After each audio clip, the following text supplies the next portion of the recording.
Here's a number that will mess with you. Two people can start with the exact same $25,000, make two completely different decisions, and 20 years later be almost dead even. But a third person starting with that same $25,000 can end up with double what either of them has. Same money, same starting line, wildly different outcome. Today, I am going to show you exactly why. My name is Chris, and I study how regular people actually build wealth with the money they already have. If you want to know which path puts more in your pocket, subscribe and hit the like button because by the end of this video, you will know exactly where you stand. Let us keep this fair. Ryan, Daniel, and Maya all have exactly $25,000 saved. They all earn $55,000 a year. Same age, same city, same financial starting line. The only thing different is what each of them decides to do with that money. And that one decision 20 years from now separates them by hundreds of thousands of dollars. Ryan wants a rental property. He has read the books. He has watched the videos. He believes real estate is how regular people get rich. There is just one problem. $25,000 is not enough for a proper down payment on the kind of property he wants. A $250,000 rental needs $50,000 to put 20% down. Ryan only has half of that, and so he stretches. He puts 10% down instead of 20%. Borrows the remaining $225,000 and accepts a monthly mortgage insurance charge on top because the bank considers him a higher risk. He is in the door, but thinner than he would like to admit. Daniel wants none of that. He takes his $25,000 and drops it straight into a total stock market index fund, then sets up an automatic contribution of $300 a month. No tenants, no mortgage, no keys to hand to anybody. His coworkers ask what he is investing in. He says index funds. They nod and change the subject. Nobody is impressed. Then there is Maya. Maya does something neither of the guys even considered. She buys a duplex, 2 units side by side in one building. She uses an FHA loan, the kind the government backs for people who plan to live in the property themselves. Because she is going to live there, she does not need $50,000 down. She does not even need $25,000. She needs 3.5%. On a $250,000 duplex, that comes out to $8,750. She moves into one unit and rents out the other. Stop and look at what just happened. Ryan spent his entire $25,000 to barely squeeze into one property. Maya got into a property of the same value for under $9,000, and she still has more than $16,000 left in her pocket. Same starting money, completely different position. That gap is the whole story. We just have to follow it for 20 years to see how big it gets. Before we follow the timeline, let us quickly cover what an index fund actually is, since Daniel's whole strategy depends on it. In a nutshell, instead of hiring an expert or burning your own time trying to pick winning stocks, you put your money into a low-cost fund that simply matches a section of the market, then leave it alone. An S&P 500 index fund tracks the 500 largest publicly traded companies in the United States. A total stock market index fund tracks essentially every publicly traded company in the country. A total international index fund tracks a broad slice of international stocks. Management fees on these funds typically run between 0.04% and 0.11%, so you can get invested within minutes. Index funds work for two main reasons. First, diversification. The fastest way to get rich overnight is owning the next breakout stock. The fastest way to lose everything is owning the next company that collapses. Nobody can reliably predict which one is which, but if you hold a fund that tracks the S&P 500 or the total market, your return simply matches the market as a whole.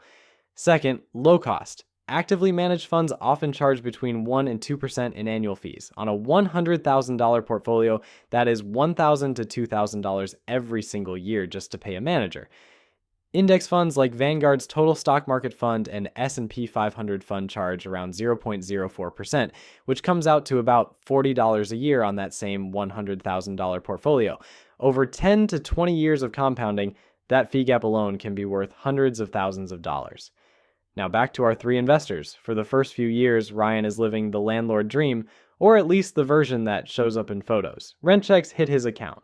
He drives past the property and thinks, I own that? What he does not mention at the barbecue is the mortgage insurance draining his account every month because he could not put 20% down, or the fact that one bad surprise could wipe out a year of his thin margins. Daniel is doing nothing on purpose. He checks his brokerage account once a quarter and watches the number creep up dip, then creep up again.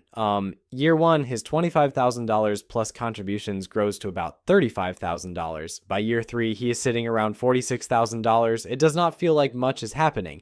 There's no key in his pocket, just a slowly growing number on a screen.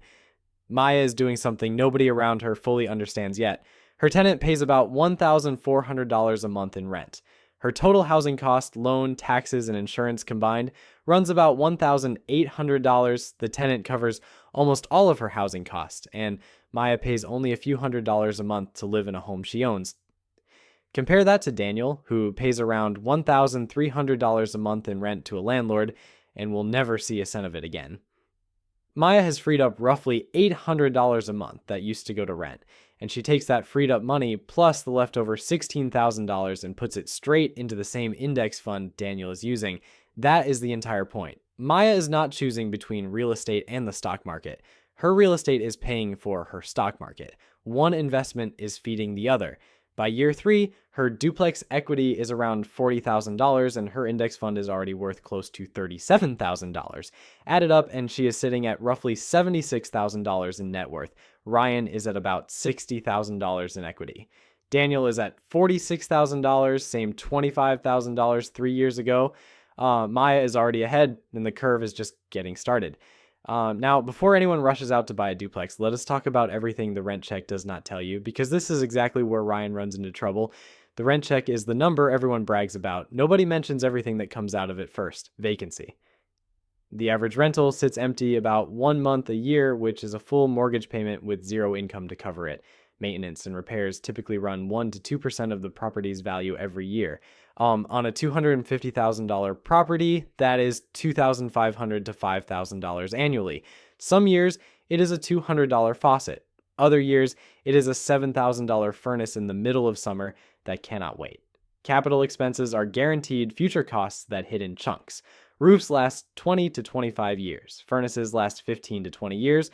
Water heaters last about 10 years. Each replacement can run $5,000 to $15,000. And then there is the risk nobody says out loud: a bad tenant who stops paying and knows exactly how slow eviction can be, which can cost 3 to 6 months of lost rent plus legal fees. One bad tenant can erase an entire year of profit. For Ryan, who stretched thin to get in, every one of these surprises stings hard. Maya feels the same surprises, but she lives on site, treats her half of the building like the home it is, and has a growing index fund acting as a financial cushion underneath her. Let us say it plainly. Ryan is not careless. Ryan made one specific mistake. He put 100% of his net worth into a single asset on a single street in a single zip code. If his neighborhood softens, if a major employer leaves town, if his one tenant turns into a nightmare, he has no cushion and no exit that does not involve selling the whole property or borrowing against it. He stretched his down payment so thin that he is paying mortgage insurance for the privilege, money leaving every month for nothing he can touch. He is also spending hundreds of hours a year as an unpaid property manager, the late night calls, the weekend repairs, the contractors he has to coordinate on his lunch break. Ryan's mistake is not real estate. Real estate is fine. His mistake is concentration. He bet everything on one square of the board. But Daniel made a mistake too, and it is just as real. He left leverage completely on the table. He used $25,000 to control $25,000 in assets. Ryan used $25,000 to control a $250,000 property. Maya used under $9,000 to do the same. Borrowing power, using a bank's money to control an asset many times larger than your own cash, is one of the biggest wealth multipliers available to a regular person, and Daniel chose not to use any of it. He also has no cash flow. His index fund does not send him a check he can spend, and there is a quieter risk waiting for him. When the market drops 30 to 40%, which over 20 years it will do more than once, Daniel will watch a number he is proud of get cut in half with nothing else in his financial life to steady him. Most regular investors panic and sell at the bottom, then buy back in after the recovery, locking in the loss at the worst possible time. Daniel's real risk was never the index fund itself. It was having no structure around it to stop him from making that very human mistake. There is also a real downside to index investing worth naming honestly.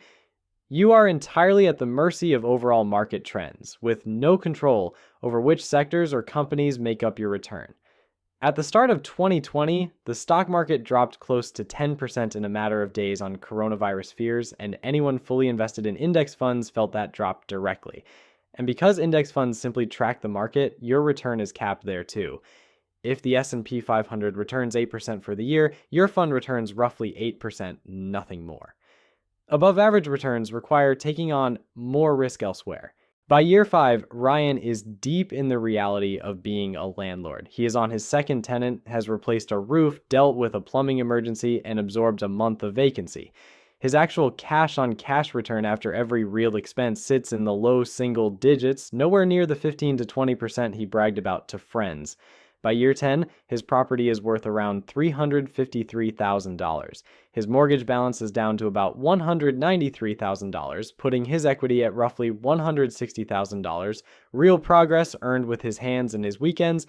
Daniel is still doing nothing, and it is finally paying off. His portfolio has grown from $25,000 to roughly $129,000 by year 10, fueled by his $300 monthly contribution and the market doing the heavy lifting. He never picked a stock or timed anything.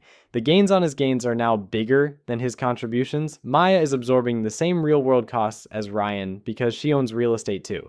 She has a bad tenant year and replaces a roof, pulling about $8,000 out of her index fund to cover the worst of it, which is exactly why having that fund mattered.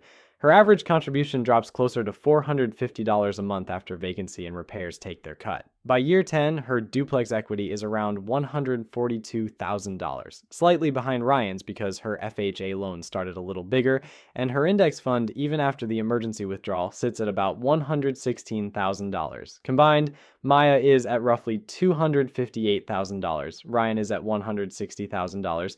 Daniel is at $129,000. Maya is running away with it, not because she had more money or because she is smarter, but because her two engines have been running at the same time the whole way. To be fair to Maya's path, it cost her real things. She lives next to her tenant, separated by one wall. When a water heater fails at 11 at night, she is the neighbor who deals with it, not a distant landlord.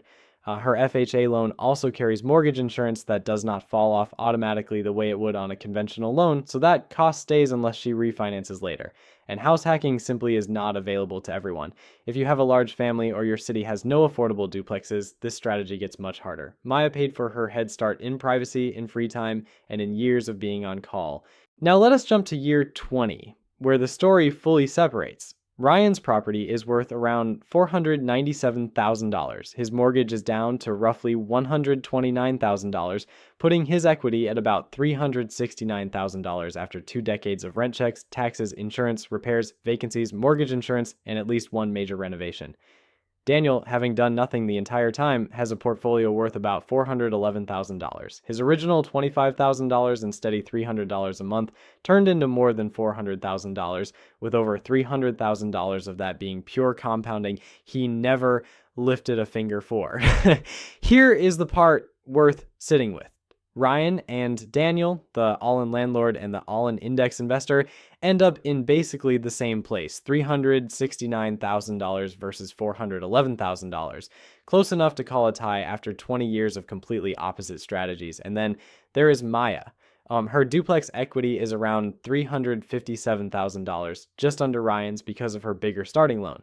But her index fund, fed for 20 years by the housing money her tenant kept covering, has grown to roughly $548,000. Even after every repair and every dip along the way, add the two together and Maya's net worth is approximately $765,000. 3 people, the same $25,000, the same salary, the same city.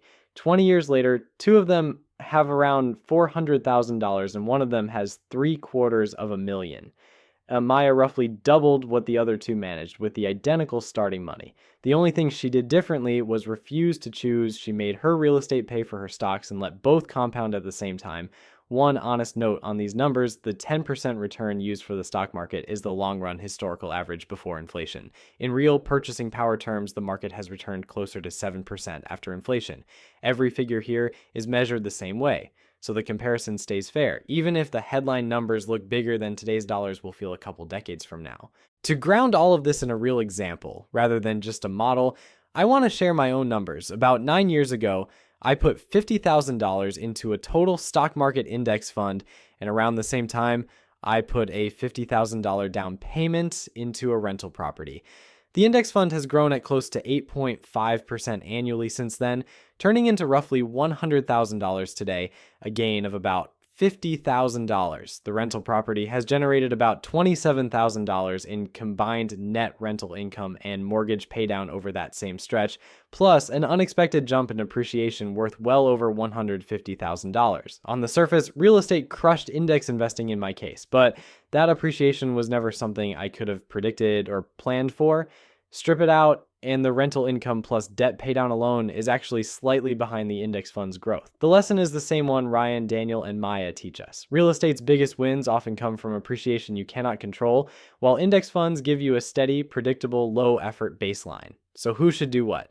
Real estate, the Ryan way, wins when you are in a market with a strong rent-to-price ratio, when you can put enough down to avoid stretching, and when you treat it like the business it is, screening tenants, budgeting for capital expenses, and building real systems. Done right, the leverage and tax advantages can absolutely beat the market. Index funds, the Daniel way, win for anyone who wants nothing to do with tenants, toilets, or late-night phone calls, who wants to automate a contribution and ignore it for 30 years while keeping their evenings free. The simplicity and liquidity are worth a lot, especially to someone who would otherwise never invest at all. House hacking the Maya way wins when you can stomach living next to your own investment for a few years, when your market has affordable multi-unit properties nearby, and when you are willing to be a landlord and a homeowner at the same time. It may be the closest thing to a cheat code in personal finance, but only if your life has room for it. The real trap was never real estate versus index funds. The real trap is treating it like a fork in the road, like you have to pick a side and spend the next 20 years defending it. The strategy that wins is the one that accounts for every cost and every advantage, honestly, and ideally, like Maya, finds a way to make one investment fund the other. If this comparison changed how you are thinking about your own $25,000 or your own $2,500, do me a favor and send it to a friend who keeps insisting one side always wins. And if you have not seen it yet, go watch our previous video, Why Everything Changes, once you invest $100 per month, because it picks up exactly where this leaves off and shows you how to actually start building that index fund side of the equation, no matter how small you start. Subscribe, hit the like button, and I will see you in the next one.